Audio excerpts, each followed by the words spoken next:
bienvenue pour cette conférence de presse bilan 2019 du ministère de l'autonomisation de la jeunesse, des sports et des loisirs. Et bien, donc, comme vous voyez, donc, on a changé un petit peu, on essaie, comme d'habitude, de changer un petit peu la façon qu'on fait notre conférence de presse et nous sortir un peu dans le côté traditionnel. Donc, cette fois-ci, nous fait enjoy the standing et aussi avec justement illustration, avec les photos, avec les vidéos.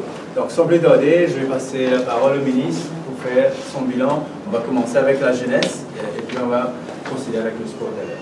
Très bien, merci beaucoup. Alors, bonjour tout le monde, chers amis de la presse, les officiers du ministère. Mademoiselle Valère, pourquoi vous êtes loin d'ailleurs? Si vous restez derrière moi, laissez-moi pour vous. Donc, Mademoiselle Valère, le chef du cabinet par intérim, puisque le PS est en congé, et tout le staff, directeur des sports, directeur du département jeunesse. Donc, la présentation bilan de 2019 va se faire en deux volets. Jeunesse, sport.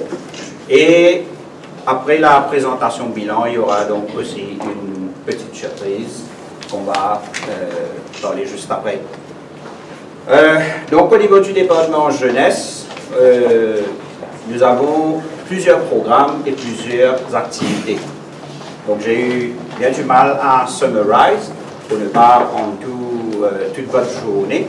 Donc, je vais rapidement vous donner quelques facts sur trois programmes importants. Les autres aussi sont importants, mais les trois programmes que nous avons choisi de donner les faits aujourd'hui, c'est bien sûr le Duke of Edinburgh Award. Et donc, pour cette année 2019, il y a eu 3393 nouveaux adhérents au programme Duke of Edinburgh Award.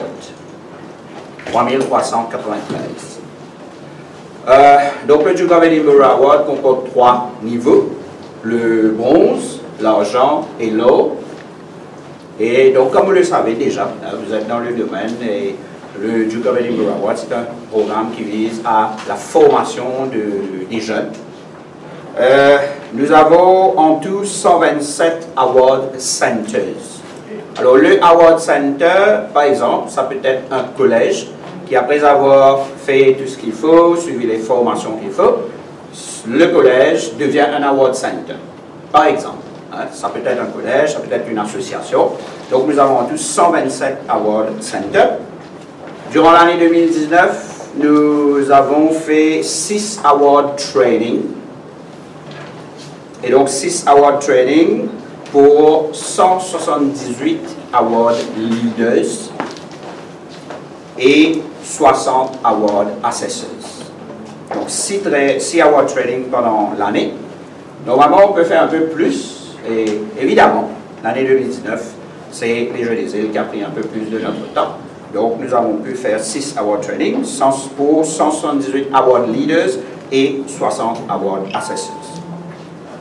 Nous avons tenu 28 Award Ceremonies, donc pour remettre les certificats de Duke.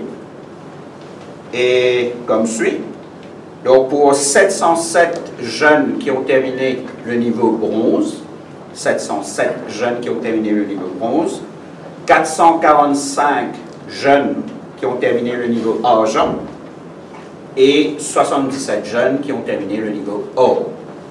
Donc, nous avons fait en tout 1229 awardees. Nous avons eu 1229 awardees cette année. Et il est bon aussi de noter que, en ce qui s'agit du niveau or, l'award, la médaille et le certificat sont remis par le président de la République à la State House. Deuxième volet pour la jeunesse, c'est le programme National Youth Civic Service. Alors, le programme National Youth Civic Service est dédié aux jeunes de 17 à 25 ans.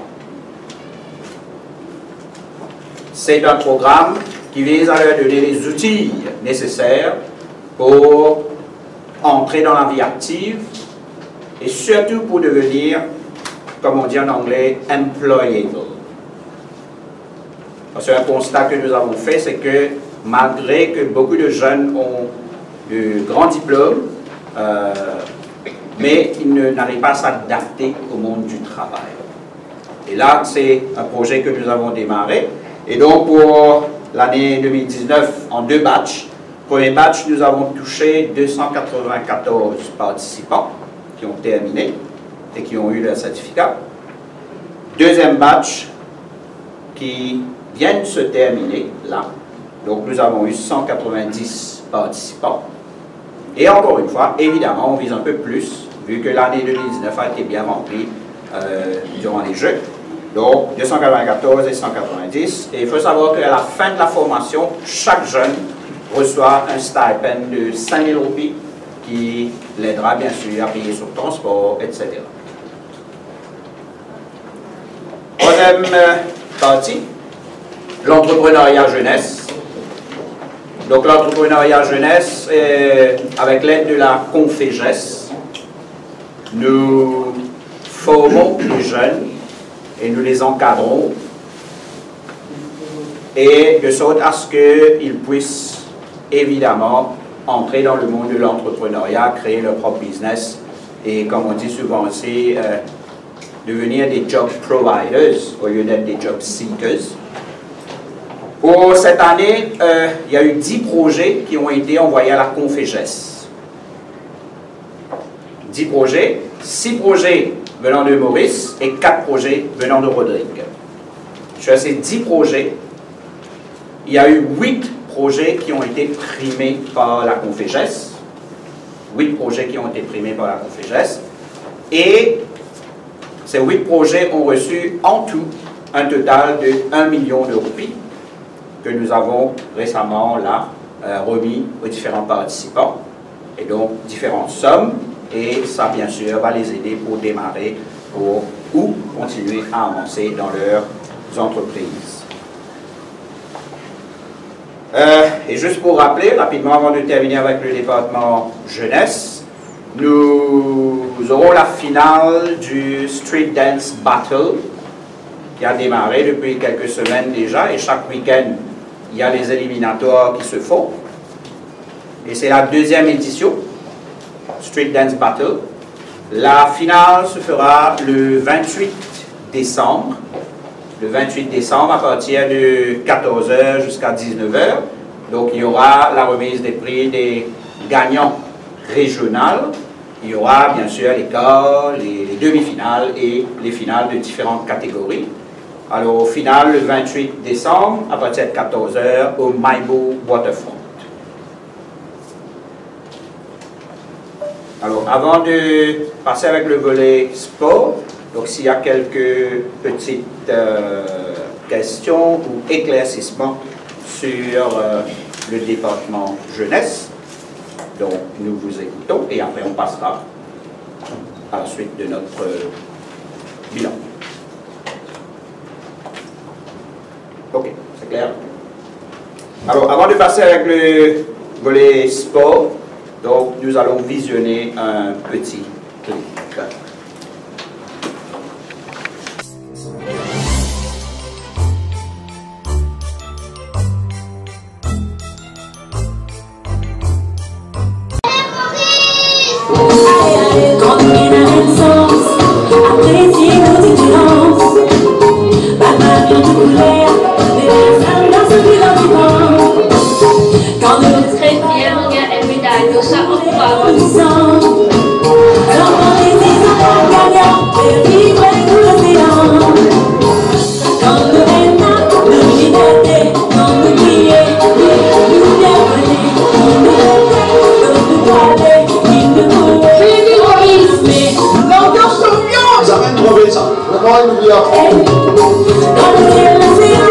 C'est du jamais vu.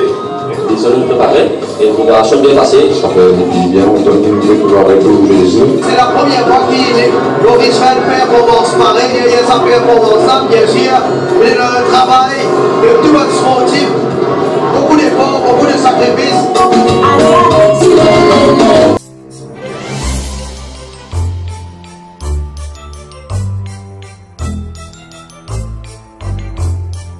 Et donc nous passons avec le volet sport, bilan 2019. Donc avant de parler des Jeux des îles, rapidement, nous avons lancé le Liverpool Football Club Academy. Et donc nous avons le head coach, Neil Murphy, qui est là depuis longtemps, vous le savez maintenant. Alors, il y a eu le recrutement de 22 coachs. Alors, 17 coachs ils sont en part-time, bien sûr, 17 coachs, et 5 autres coachs en réserve, au cas où il y a l'indisponibilité d'un coach malade, etc. Et donc, ils ont été formés par Neil. Au niveau des détections, il y a eu la participation à peu près de 3000 jeunes sur toute l'île, garçons et filles bien sûr. Et à l'heure que je vous parle, donc il y a 256 garçons qui ont été retenus, 256 garçons et 18 filles, qui vous fait 275 jeunes qui ont déjà démarré les entraînements à Côte d'Or. Et là, pour cette période, ils sont en congé de fin d'année, bien sûr, et les entraînements vont reprendre en janvier. Il est prévu aussi, donc on en a discuté un peu avec Neil, il est prévu aussi, il faut qu'on voit avec les autorités à Rodrigue, il est prévu aussi de faire un camp spécial à Rodrigue. Donc les modalités restent à être discutées, à être finalisées. Et donc, en ce qui s'agit de sport, bien sûr, comme vous l'avez vécu vous-même et revu ici, c'est bien sûr les Jeux des îles. 10e édition cette année, 40 ans des Jeux. Et c'est la 3e fois donc que Maurice accueille les Jeux des îles. Et là, je dois dire un grand merci spécial au président du comité olympique, M. Autin Wood, qui a été, comment dire en anglais, instrumental en 2015 pour faire que Maurice puisse accueillir les Jeux cette année. Donc, résultat historique, la République de Maurice remporte les Jeux pour la toute première fois, après 40 ans, avec bien sûr donc 92 médailles d'or, 79 argent et 53 de bronze, qui nous fait un total de 224 médailles. Et comme je l'ai aussi dit, donc je donne aussi la 93e médaille d'or à notre public, à la population mauricienne, qui a fait vraiment de ces Jeux des Jeux 5 étoiles et qui nous a fait vibrer comme de vrais patriotes et fiers de notre pays. Donc un grand merci au COJI, le CEO du COJI, qui a pris toute cette organisation depuis 2017, M. Sauzier et toute son équipe. Un grand merci à toutes les fédérations qui nous ont aidés dans la préparation, mais aussi à tenir les compétitions, parce que c'est bien sûr, toutes les compétitions sont tenues par les fédérations. Un grand merci aux athlètes et à leurs parents. Et ça n'a pas été facile, c'est sûr. Donc, toute la préparation, tous les sacrifices qu'ils ont dû faire, et c'est aussi les parents. Un grand merci aux coachs, aux différents entraîneurs, DTN. Et un grand merci au Premier ministre qui nous a soutenus tout le long. Parce que, vous imaginez, organiser des Jeux de cette ampleur demande la contribution de l'État. Et donc le Premier ministre qui a cru énormément en nous et qui nous a facilité le travail. Et last but not least, comme on dit, un grand merci au personnel du ministère pour votre dévouement et tout le travail que vous avez fait pendant les Jeux et même un peu après aussi.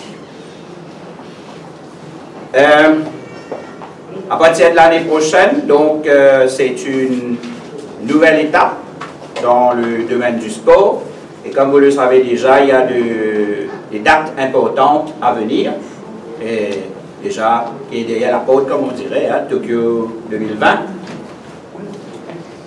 En 2021, Maurice va accueillir les Jeux de la CJSOI. Donc, pour les jeunes de 14 à 17 ans. Les disciplines resteront à être finalisées l'année prochaine dans la réunion de la CJSOI en avril à l'île de la Réunion. Les pays formant partie de la CJSOI, on enlève Maldives et on rajoute Djibouti. Et puis tous les autres, reste pareil, comme pour les Jeux des îles.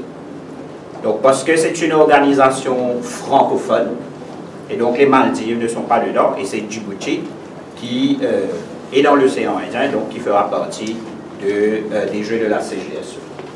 Donc nous avons déjà commencé les réunions avec les différentes fédérations. Vous aurez un peu plus de détails d'ici le début de l'année. On va finaliser un peu au niveau des disciplines, les espaces où on va faire les différentes compétitions. Et il faut savoir que dans la CJSOI, il y a aussi un volet jeunesse, tout comme pour les Jeux des îles et tout comme pour les Jeux de la francophonie. Donc il y a un volet jeunesse, théâtre, danse, assemblée des jeunes. 2021, il y aura aussi les Jeux de la francophonie, donc ce sera tout juste après les Jeux de la CJSOI ici à Maurice, donc les Jeux de la francophonie pour les plus grands. En 2022, le Youth Olympics et le Commonwealth Games. En 2023, donc baptisé, comment nous dire, en avril 2023, ben, les Jeux des îles Maldives. Et 2024, les Jeux olympiques de Paris, sans oublier les différentes compétitions de d'autres disciplines aussi. Hein.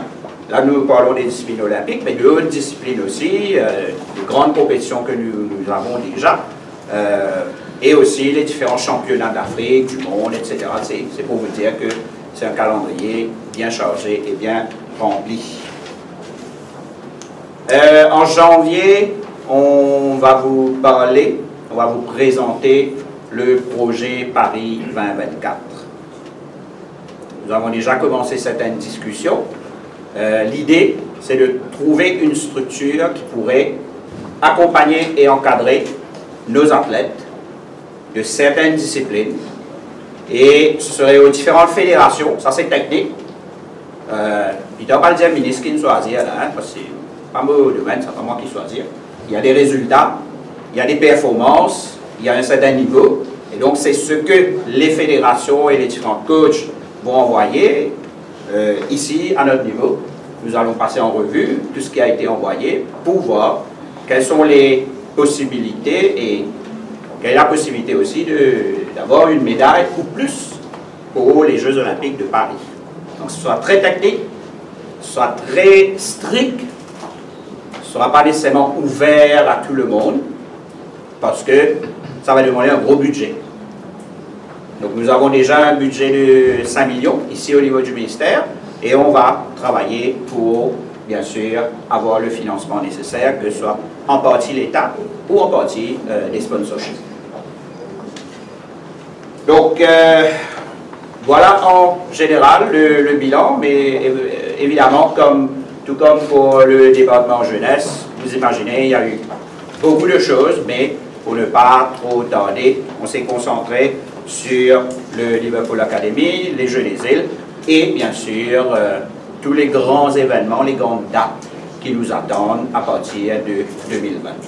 Donc avant de passer à l'autre partie, surprise, s'il y a quelques questions sur ces deux items que je viens d'énumérer, rapidement. Est-ce que vous avez un regret quelque part? Un regret? Oui, tout positif, tout très positif, et un regret quelque part. Pas regret, on ne peut pas appeler ça regret, mais il y a des choses à améliorer, certainement. Oui. Quelles sont ces choses pour améliorer? Je ne sais pas, il faudra voir. Je n'ai pas ça en tête aujourd'hui, je suis venu avec le positif plus dans la tête, et certainement il y a des choses, parce que tout n'est pas parfait. Hein, tout n'est pas parfait, il faudra bien sûr travailler pour avancer, faire un peu plus, etc. Mais pas de regret, hein, j'ai jamais de regret dans tout ce que je fais. Monsieur le ministre, sur votre ministère Sport, qui vous attend de staff? Non, c'est pas ministère sport là. Allez, moi dis.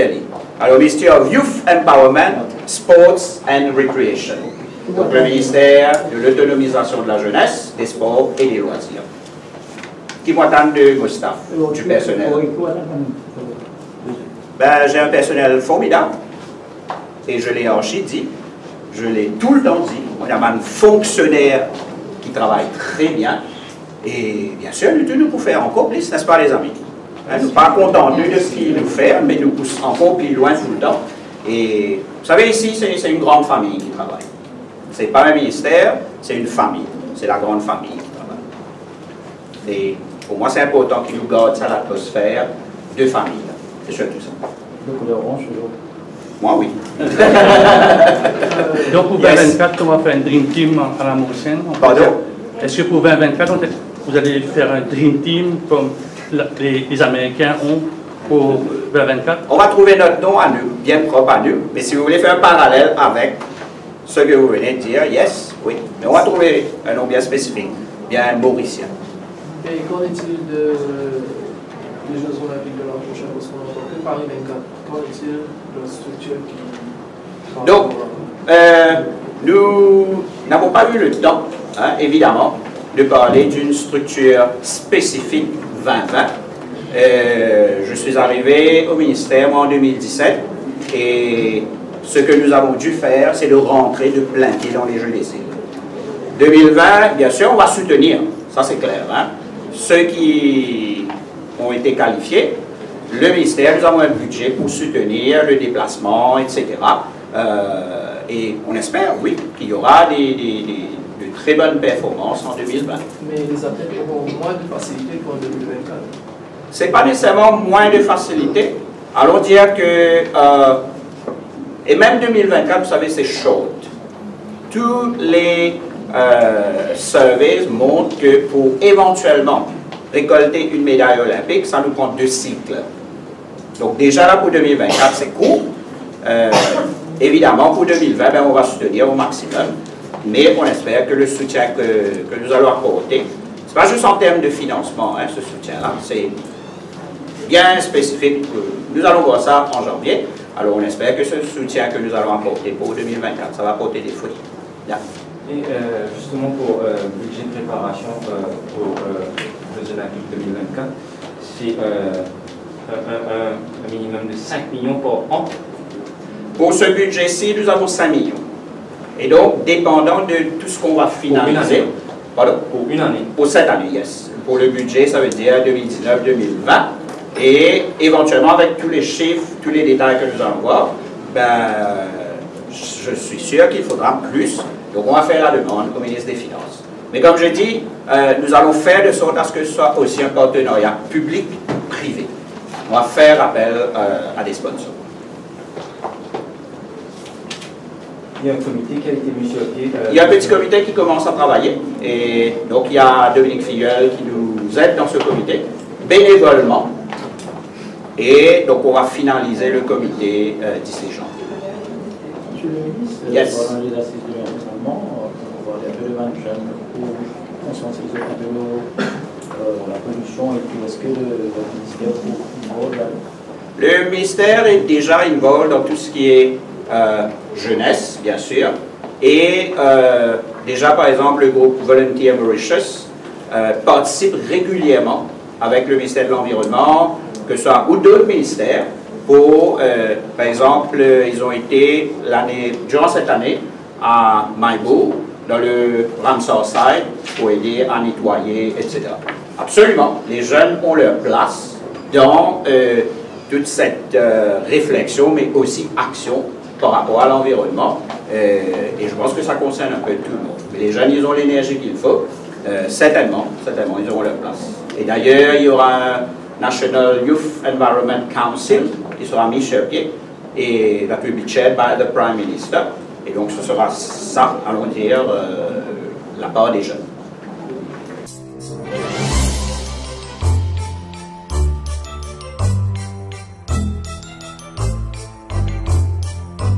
faire ensemble pour vous annoncer que cette année, le ministère célèbre ses 50 ans.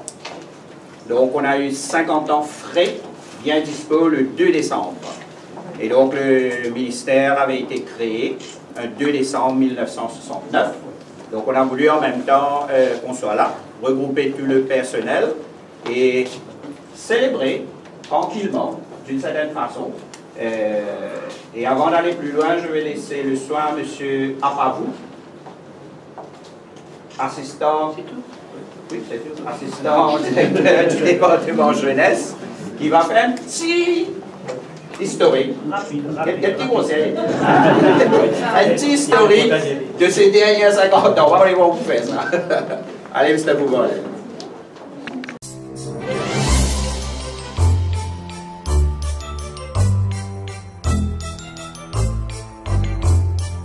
Effectivement, 2 décembre de cette année-ci, le ministère a 50 ans. Donc un long chemin qu'il a parcouru. Beaucoup de réalisations, tant dans le domaine de la jeunesse que du sport. Et moi, personnellement, je rentre le ministère, donc il y a 3 actuellement qu'il a. Moi, en février 1977, on a mon collègue Ribaï qui, décembre 1975, et Mme Sri-Krishnan qui est vis-à-vis avec moi, c'est en 78. 79. Donc nous trois, nous connaissons un petit peu l'histoire, pas tout, mais c'est que nous faisons un devoir qui, quand nous avons 50 ans, un bon bilan, mais il y a aussi, tout le temps nous demande de m'annoncer qui est là avec nous, raconte-nous un petit peu comment c'était à l'époque. Alors nous racontons ça. Parce que nous souhaitons qu'ils, quand nous allons, les autres, la nouvelle génération continue, raconte l'histoire, comment ce service a commencé. Alors, tout a commencé, vous savez ça, le Youth Service, Youth, tout court, c'était sous le ministère de l'Éducation, à la demande du British Ministry of Overseas Development, c'était en 1948. Personne. L'objectif, quel était l'objectif principal, et ça c'est bon de savoir, c'est en fait le primary school leavers, c'est leavers pour les encourager à rejoindre des clubs de jeunesse. Les clubs de jeunesse à l'époque c'était des institutions. Donc c'était le réseau principal. Il y avait un youth organizer qui venait des Royaume-Uni, du UK, qui était apporté à Maurice. Il y avait M. Bradley, et puis après M. Matra. Donc de toute façon, il y a M. Ribaï et Mme Sri-Krishnan qui vont nous corriger. Voilà. Ça, c'était 1948. Le Youth Service est né. Voilà. Le 1er ou le 2 décembre, c'est le 1er, hein, c'est le 1er décembre. C'est le ministère de la Jeunesse et des Sports a été créé. 1er décembre 69. Rapidement, il y a 1, 2, 3, 4. Il y avait beaucoup de choses qui se faisaient à l'époque, mais c'était les activités jeunesse, c'était à travers, on avait à l'époque 1000 clubs. 1000 clubs de jeunesse, et on travaillait beaucoup plus avec les fédérations de jeunesse. Pas entrer dans les détails. Les activités de jeunesse. Et le Youth Service faisait aussi les activités sportives. Tout le mouvement sportif à l'époque, c'était la responsabilité du Youth Service. Jusqu'à à peu près l'année 1979, il y avait la création du sport unique. Les officiers de sport sont là. Nous, on était déjà là. Donc, toutes les activités sportives jusqu'à 1979. Nous organisons aussi les Drama Festivals et les célébrations pour l'indépendance. Les Drama Festivals, je me rappelle encore, c'est qu'au Youth House, où on avait débuté, il y avait une longue queue pour avoir des tickets pour pouvoir aller au théâtre de Plaza pour assister donc, au théâtre à l'époque. Comment les rois servent. Voilà, donc ticket. Longue queue depuis Youth House, ambassade de Chine, Drama Festival et célébration de l'indépendance. Et le running commentaries, ceux qui savent, il y avait un collègue à nous, Chief Télévénie, M. Patrick Poulet, qui de 68 jusqu'à 82, il faisait le running commentary, non donc au champ de Mars. Et on avait fait ça jusqu'à 82. En 82, il y avait la création du ministère des Arts et de la Culture. Tous les trois festivals, tout le côté culturel et l'organisation de. En fait, le ministère de la Célébration, c'était sous le rôle du Premier ministre, Prime Minister's Office. Mais nous, nous ne disons pas. dernièrement, toutes les activités des filles, c'était aussi la responsabilité du ministère. Parce qu'à l'époque, c'était très difficile d'avoir les filles venir dans des activités, les collègues allaient rencontrer les parents et jusqu'à il y avait la création du Ministry for Women. Donc voilà. C'est possible de savoir, on n'avait pas cité le monde comme aujourd'hui. On débitait, on demandait. On avait un bureau à la prison, donc c'était à l'époque. Je ne sais pas ce que c'était à l'époque. Donc à Félix, moi je n'étais pas là. Le Youth House de Belrose, souvent Youth House, on appelle ça Youth House, tout se passait là-bas, beaucoup de choses, toute l'histoire du début c'est là-bas, Youth House de Belrose. C'est quoi le Youth House maintenant? Maintenant c'est le MSC, c'est Activologie. Yes. On appelait ça, tout le monde l'appelait Youth House, et lorsqu'il y avait le tournoi de foot, on appelait ça aussi tournoi Youth, tournoi régional, tournoi Youth. Tu dois être au courant, hein? Voilà. Et puis on a bougé un seul moment en ligne, et puis intervenir en côté là-bas. Un peu les bureaux, c'est ça qui marche un petit peu. Là-bas, après ici. Alors là, le dernier clip, hein, pas plus que ça. Le premier ministère, le first minister, l'anglais, c'est ça bien. Le first minister of Youth and Sports, c'était Raymond Rowe, 69 à 71. Pourquoi je pense pour l'histoire. C'est lui qui était le premier ministre, pas premier ministre, de la jeunesse et des sports. Et à ce jour, c'est une question de quiz, la réponse est 14 avec le ministre Toussaint, c'est le 14e ministre de la jeunesse et des sports. Nous, au niveau jeunesse, à ce moment, on a bougé. À un petit moment, une année, je pense, on est allé avec le ministère de l'Agriculture, puis une remise. Le cadre administratif, c'était pas Miss Valère, on n'avait pas de PS. On avait un petit ministère, il y a le ministre qui m'a raconté une fois que le budget était moins de millions. Très très petit budget. Le principal access qu'on avait du nom de M. Paderati, il est toujours vivant, toujours là. On n'avait pas de directeur de la jeunesse comme M. Boubar et autres. Donc, on l'a appelé Chief Youth Officer et donc le recruter. Donc, je ne sais pas, il a dit, on apprenait beaucoup. C'était quelqu'un qui était vraiment passionné par le travail. Il ne travaillait pas seulement tout. Lorsqu'il y a une fonction de drama festival qui commençait à 16h, comme maintenant, à 16h, tout le personnel était à 13h là. Donc, on n'a pas de beaucoup. Donc, je crois que c'est une émission, vous le connaissez. Le premier, donc on n'avait pas de directeur de sport, c'est pas monsieur Pilet, c'est pas monsieur Pilet à l'époque, c'était monsieur Michel Joynatsing. Je l'ai connu personnellement. Maintenant, il était immigré au Canada. C'est le premier sport organizer. Voilà, donc tout a commencé par là et le reste. C'est les 50. Voilà. Merci beaucoup, M. Farou.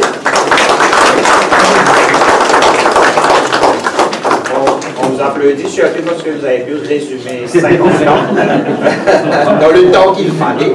Donc, c'est aussi, allons dire, un logo spécial 50 ans.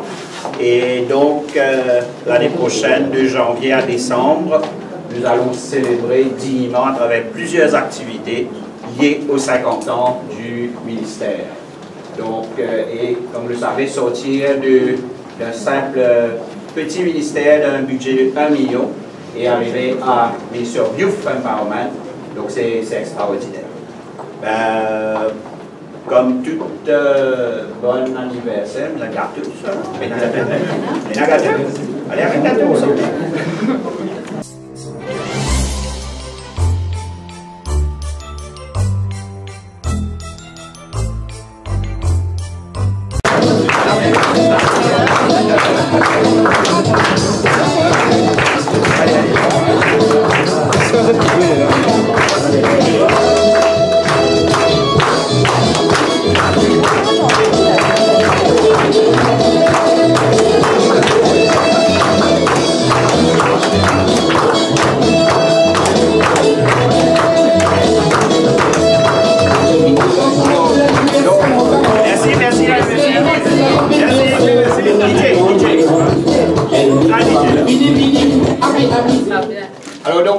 par le plus grand, M. Mario, qui est advisor coach en taekwondo.